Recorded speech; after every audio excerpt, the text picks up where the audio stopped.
Welcome to the Nitwits, a weekly roundtable discussion on the Penn State Nittany Lions, now in its 28th season.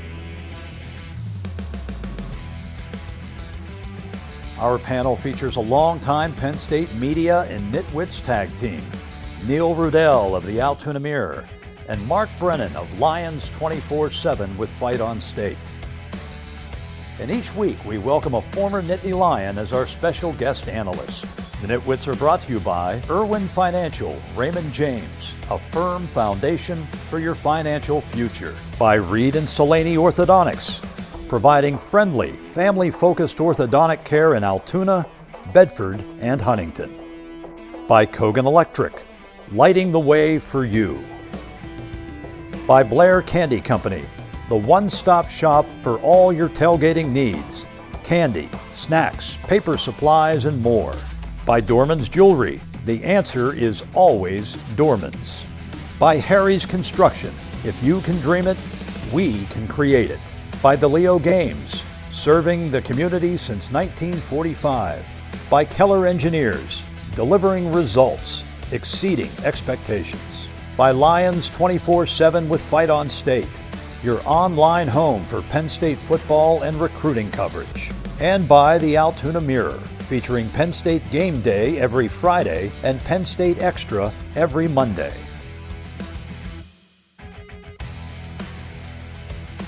What I'm doing, getting right to it. The money is talking, I'm flowing, it's coming in just how I drew it. Yeah, you know what it is. Hey, we doing it big. Look up, there is no limit, no, we cannot settle for this. Yeah, can't stop, nah, won't stop. Yeah, spin on live, you don't believe it, just watch.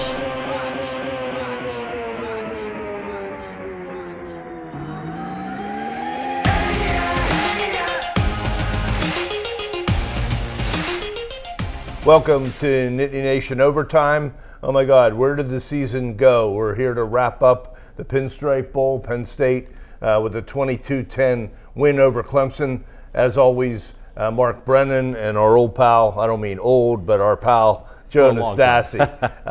Love to get together with the group here. Yes, sir.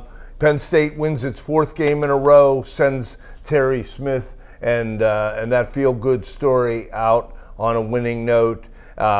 They overcame all these opt-outs, and Clemson attempted to too, but Penn State overcame it much better. We're going to break some of that down in addition to some season highlights, but let's start with the Pinstripe Bowl and to go out a win. Amazing job by Terry Smith to keep that team together, even though you had, 16, 17 guys missing due to opt-outs or injuries. And I also think you have to give credit to Matt Campbell. I mean, the way they did that is they basically had two different staffs operating in Lash Building, and you wonder how that was going to work, and it ended up working out really well. So for Terry to be able to navigate through everything he did, and for those young kids who got their opportunity to continue to have the buy-in, I just thought it was so cool, and Penn State owes him such a debt of gratitude. Fortunately, that debt of gratitude is being paid off handsomely as the top assistant coach. Yeah. I mean, it was exciting to see. I mean, first of all, just to see the attitude going in there. I mean, it felt like a national championship game. I mean, the way we showed up, it just felt like old school football again. The bowl game mattered. I mean, even you saw Herb Street talking about it a little bit on some of his comments on social media, and the way he explained it was exactly right. I mean, it's what a lot, I think, of the fan bases of a lot of these teams are missing now, is that it's playoffs or nothing, championship or nothing. This means a lot to kids that are younger right now, and to the fan bases. I mean, we had an opportunity to see yesterday a lot of these younger kids go out there that are really hungry, the opportunity to go out and play for their school, and you don't see enough of that anymore. I mean, it's just what it is. It's the culture we've created, and it was just fun to watch. It was really exciting to see that people playing with that much passion. Dick Vitale weighed in positively as well. And it's hard to remember anybody that's had a better legacy in a 2-month period of time, 2.5 months, than Terry Smith. The fact that, and I love the way he, obviously wanted the job, and for a while there was some momentum building and a campaign and whatnot. But I think and of course he is being paid quite well, but the fact of how he's talking about after the game, he's ready to pass the torch. and he thinks how positive he's been about Matt Campbell. Yeah. And I think the fact that he is really setting the tone. You know why Terry Smith was so good at what he did? Because he was Terry Smith. Yeah. He didn't try to be somebody else. He didn't try to be the next James Franklin. That's right. He didn't try to be the next Joe Paterno. He went out and Joe, you know him a Sure. long time. Yep. What people saw is what you get with Terry Smith. Whether that's the truth talker, whether that's the guy who gets emotional in the post-game press conferences, whether he's getting angry, that's Terry Smith. Sure. Well, it's, you know, when you look at it, I mean, he's all Penn State. I mean, he never got in. He was in a position where most of people now in 2025 are leveraging that position to get more money. He was like, this is who I am. Penn State did this for me and that for me and this for my family. He was very grateful for that. He utilized that position to say, "Hey, look, this is who I am," and he was exactly right. I mean, he didn't leverage the position financially.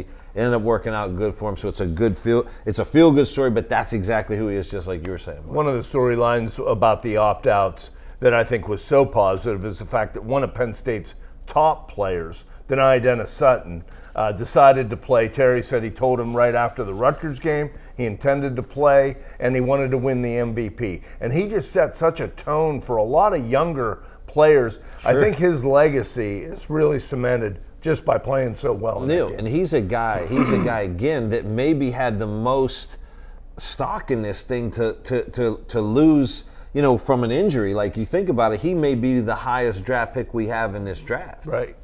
Well, I think, Well, I mean, I think he would probably be the second guy behind Venga. I think Venga would likely be the highest, and we'll see if somebody takes a chance on Aller. But no, I wrote the same thing, Joe. That you know, a guy who is going to be a high draft pick to do that. The other thing about Denai is go back and look at the way his season went.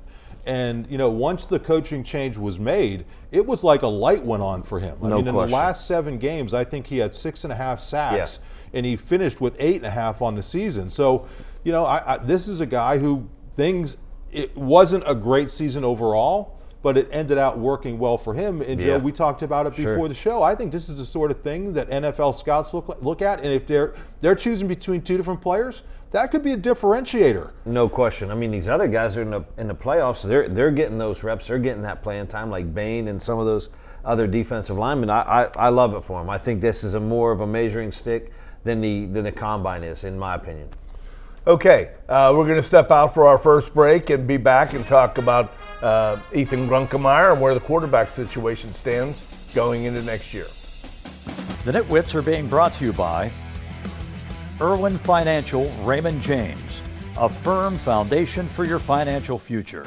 By Reed and Salaney Orthodontics, providing friendly, family-focused orthodontic care in Altoona, Bedford, and Huntingdon. And by Kogan Electric, lighting the way for you. You're watching Nittany Nation Overtime. Welcome back, and we're rehashing the Pinstripe Bowl and the season. The fact that Ethan Grunkemeyer finished so strong, what does that do to the assessment? And I know there's going to be a lot of moving parts in short order here this week with the portal opening, whether he'll be in it, whether someone else. Becht is already, who's Campbell's coach, is already in it. Bo Prabula is in it, has Penn State ties. Where do you think it stands? Well, first of all, I mean, the job that Grunk did through the end of the season, I thought was just terrific, and he definitely improved his stock. I'd also say that I think out of anybody out there, he probably benefited as much as anybody other than Katron Allen from the way that they committed to the running game, because it made defenses play them more honestly. But no, he's going to have options. We had an opportunity to talk to him after the game. As we record this, no decisions have been made. He said he wasn't going to make it quickly, but you never know. But options are there, and unfortunately, that's part of college football at this point, where you don't know who's going to be where. I mean, Rocco Becht from Iowa State was banged up this year, but has had a really good career. And you would assume that he would be a potential option for Penn State. We'll see how that works out, but there are going to be a lot of moving parts. I think end of the day, though, Neil, Grunk made himself a much more valuable commodity. None of these guys were really committal in the last couple weeks on the topic. of what they're going to do. And hey, it's a business now. Yeah. I mean, these guys, Grunk he's made himself some money in these last couple months, no matter where. And Penn State had a lot of money invested in Drew Aller and the going rate for quarterbacks. Sure. And so if he's not projected to be the starter, how much are they going to commit to the backup? Yeah, I mean, I think, deep breath. I think all of it's fair. And like you said, I mean, it just felt like Penn State football again. I mean, I'm talking about from the team level, just looking at the whole, the last 4 games, again, just seeing the team level. And then he really benefited from that. But, I mean, you go right down to coaching staff and you see, I guess it was a breath of fresh air seeing how much coaching really matters. When you have ball coach versus, okay, this is all business now. And I mean, and again, love what James has done for our program. Love everything that we've gotten to this point. But again, when you're talking about different styles of coaching, what Terry has done, I mean, like what Gronk has to show him is like, hey, look, he put him in that position, and he's able to do that. And now he's made himself marketable. Whether it's Beck, Grunk, no matter who it is, the idea that this guy has 3 years to me is a real advantage. I thought, like the way he took care of the football. Now his downside doesn't move real well, but what he did was he took care of the football. A lot of completions, really managed the game well, and did exactly what he was supposed to do. Long play action kind of player, ran the ball well. I loved it from a team perspective. I thought he fit the system really, really well with what Terry was doing. One thing, I mean, you're naive though if you say, not you, I mean anybody, and generally, if you're saying this kid has 3 years and your team's going to get him, just look at Missouri. I mean, Bo Prabula went there for a cup of coffee, and now he's back in the portal. King Mack went to Alabama, with 3 years to go, and he's back at Penn State. So I don't think you could look at it. You have to look at your next season, and it's unfortunate. It's almost like an NFL team where you have to look at it personnel-wise that you have to get to people in there who are able to win now. 1-year deals. Yep. Well, with a new coach, I beg to differ just a little bit. You're going to bring in one guy next year during a transition year, and if you can keep Grunk and continue to develop him. You're talking about at Penn State. Well, I mean, sure. I'm not saying if I think there's an upside to that. If you could keep him, great. But I'm saying if he goes, I don't know how much different it is having him for 1 year or 3 years. But this goes back to what you were talking about before of us having more NIL money, more cap. Well, I almost said cap room, but more money because we don't have a 2026 class. So now we have an opportunity to say, hey, maybe we are able to go ahead and financially take care of a 1 and 2. Just kind of throwing it out there. I don't know what that's going to be. Yeah, and if these kids aren't going to be projected as 1, are they going to want to be a 2? No. Yeah, no one's going to. How about all the young defensive players that stepped up? And the tailback, Quentin Martin. Looked really good. Make a case for running back 1 if he stays. Looks really good. Like I said, I said it earlier, but I was talking about the hunger. Like, it just felt like Penn State football again. There was just hungry kids were trying to make plays. Nobody was tapping out, and a lot of it has to do with, like you said, Denai Sutton playing that last game and really showing up. I got a lot of respect for that. Cooper Cousins, I thought, went in and did a really good job. Over on defense, Neil, I did want to point out that Anthony Poindexter took over as a defensive play caller, and he did the football equivalent of splitting the atom. Somehow he was able to convince these young players, teach them how to use Jim Knowles' offense within 2 weeks, not within 2 years. And these guys came out and were playing, or his defense, playing fast and loose and having fun. Yeah, right. But offense, how much different was the offense, too, down the stretch? Hey, we're 11-19 on 3rd down. Kotelnicki, I know the last half of the year there were a couple more beatable opponents, but I think that he did a nice job these last few games. And you wonder, when everybody was tough on Kotelnicki, how much of it was him and how much of it was James? I mean, I'm just probably a good time for us to take a break. We're going to do that. Come back with our team MVPs right after this. The Nitwits are being brought to you by Blair Candy Company, the one-stop shop for all your tailgating needs. Candy, snacks, paper supplies, and more. By Dorman's Jewelry. The answer is always Dorman's. And by Harry's Construction. If you can dream it, we can create it. You're watching Nittany Nation Overtime.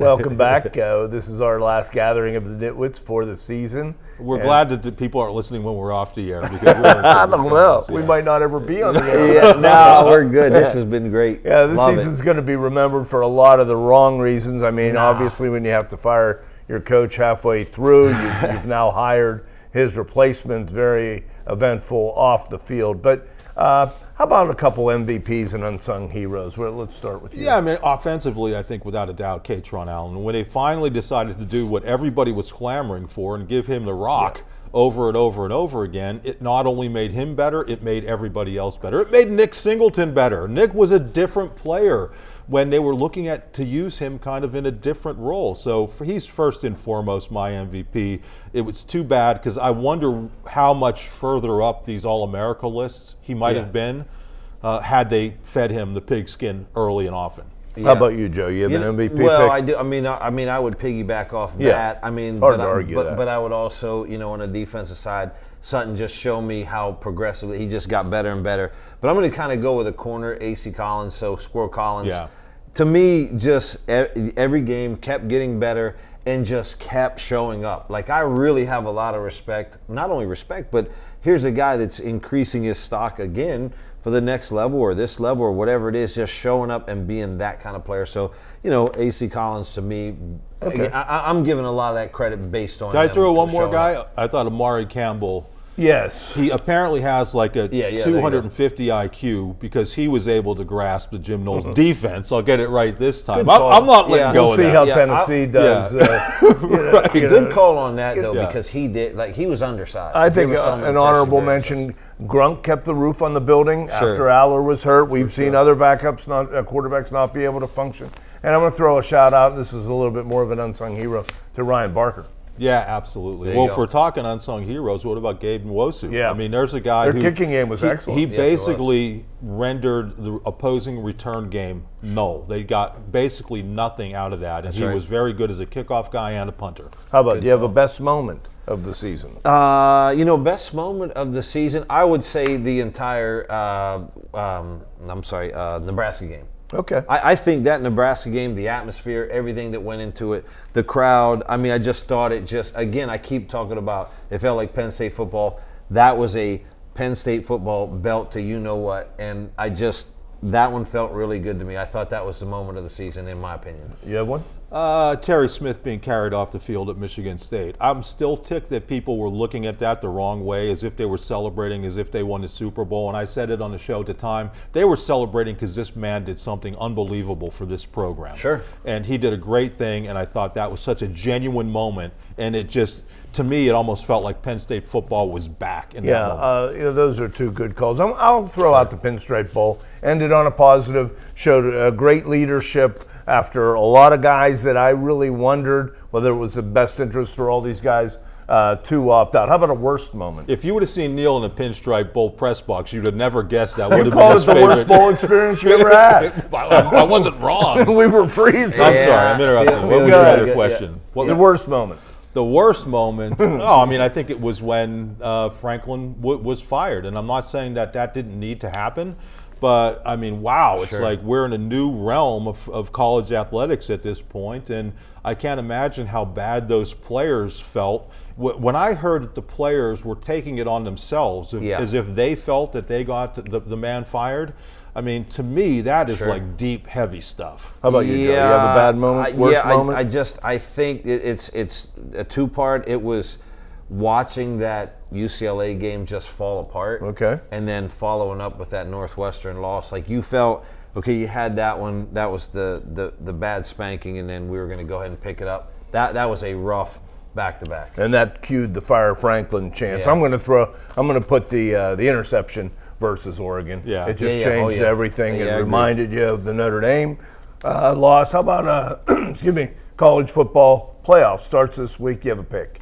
I got to go with the Buckeyes. I mean, I know that Indiana played really well, but we have seen this storyline before with Ohio State last year where they looked terrible in a game, not necessarily in a playoff, but they were able to right themselves and come back. And I think that team's so big, so physical. And I was down there on the field with the Indiana team, not on the field, I was on the sideline. Yeah. And Joe, I think you mentioned this. They do not look like Correct. the kind of team that's going to be able to sustain multiple stack games. wins. Okay, I'm already on record as Ohio State in the mirror, so Joe, if you want to change the narrative, it's you can. as painful as it takes. No, Notre Dame's not in, or I don't think they're even at a bowl. Okay, all right. I forgot about that. It pains me to say it, but it is Ohio State. I think top to bottom they have the best defense out there, and I don't think Indiana can stack wins. I'm not sure they even get by Alabama. That's just, I mean, I just think they're going to, again, I don't know if they think they have it, but Ohio State again, I hate to say that, but it's going to be what it is. Ohio State's going to do it. Okay, we will be back with our final standings of the Nitwit of the Year, and we have a few thank yous. Nitwit of the Week, Nitwit of the Year. Okay. Yeah, we'll be right back. The Nitwits are being brought to you by DeLeo Games, serving the community since 1945. By Keller Engineers, delivering results, exceeding expectations. By Lions 24/7 with Fight On State, your online home for Penn State football and recruiting coverage. And by the Altoona Mirror, featuring Penn State Game Day every Friday and Penn State Extra every Monday. You're watching Nittany Nation Overtime. Welcome back. Hey, what a race this year. And Joe, congratulations. You're our Nitwit of the Week. I think I won 2 of those, actually. Yeah? Because I think I won the Nevada game, keep coming too, back. All right, I will. So congratulations on that. You had 7 points. I had a little less. Okay. Congratulations to Neil. Somebody has to say, Yeah, good job. no You deflated took the deflated crown. football this year, That's right? right. We had a good race. I actually looked. I had not won anything until the Ohio State game. So there you go. Yeah, so it took. Remember, it took me threatening to fire you to get you going. Like James would say, like always, you start like always. This is the time of year we want to buzz through our guest nitwits. We have so much fun. Appreciate the friendship of all these guys. I want to start, though, with Phil Dubrow and Dave Beanie here at WTAJ, our producers, Lee and Chris Owens and Jordan, our guest nitwits. Just a great lineup of former Penn State, and I mean great, Steve Smear, Mike Irwin, Bill Kontz, Justin Karpakis, a new nitwit this year, and Joe, you led us to him. Mike Lukac did a good job. Landon Tangwell, we always have fun with Landon, even though he picked Indiana 45-10. Al Pola. Roger Corey, of course, was in here a couple times. Then we have guys that are so big you only need their last names or first names. Massimo, Spider, and Goon. And then, of course, Joe. Joe, you've been such a friend of the show. You did 5 shows this year, and you're always welcome. Appreciate that. And, of course, our friendship goes back, oh, my God. I don't want to get emotional, but we've done the show 28 years. Hey, it's rough after a road trip, too. We could make fun of each other the way we do, so people know that's why we do what we do. And Neil, you've been covering sports since I've been about this tall, so like I certainly have. So appreciate you you guys. I want to wish Chris Peterson well. She's been a media contact at Penn State. She's moving on to a new assignment with the soccer team at Cincinnati as well. And of course, I want to thank all our viewers. So, well, yeah, and a shout out to our biggest fan as well, Neil's brother, Barry, who gives us great feedback every week. So we appreciate that. And Joe, it's always nice. Yes, I mean, how you represent the program, your family, and, I think you're just such a natural. No, seriously. Appreciate it. Yeah, I appreciate it. And it's always fun to come down here because it's something at least I know about. You know what I mean? A little something about. And I certainly appreciate you guys and all the knowledge you have and the coverage of Penn State football. It's dear to me, and it's a lot of fun to do this every week with you We just guys. have to get them to open up a little bit. We're going to turn the page now to Matt Campbell. The first impression was really positive. It will get busy here between staff changes and assignments and then also the transfer portal. Yeah, it's going to be a crazy couple of weeks, crazy couple of months, but it's going to be fun. It was good that Penn State ended on a positive note in terms of covering the team, because as much as we try to stay completely unbiased, it's easier to cover a team that's winning, and they're going through some positives now, and I think that part of it's going to be fun. It is, and I'm sorry, but real quick, I really think that 4-game stretch critical to 2026, Yeah. in my opinion. You know, I just think when you get that momentum, it changes as opposed to a team diving versus on its way. Okay, I think, Lee, is that going to about wind us up? Hey, how about the job Neil did as host? Yeah, that was his first year. Yes, we sir. almost forgot. He comes back Appreciate as that. the host and Had was the earpiece and flawless. everything. Well, we had a new format. I hope you enjoyed it. We had a lot of good feedback. We've had a lot of good comments, even, and almost all of them were positive. That's on right. Good. Our Good deal. Altamira site. So thank you very much for another fun season here of the Nitwits on Nittany Nation Overtime, and we'll look forward to seeing you, God willing, next year.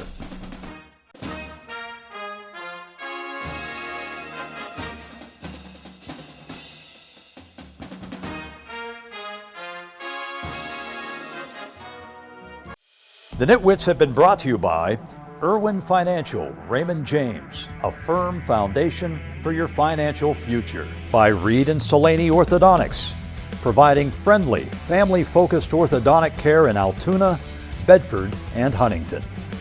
By Kogan Electric, lighting the way for you.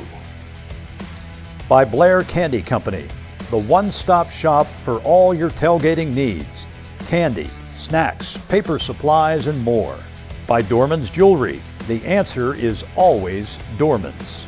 By Harry's Construction, if you can dream it, we can create it.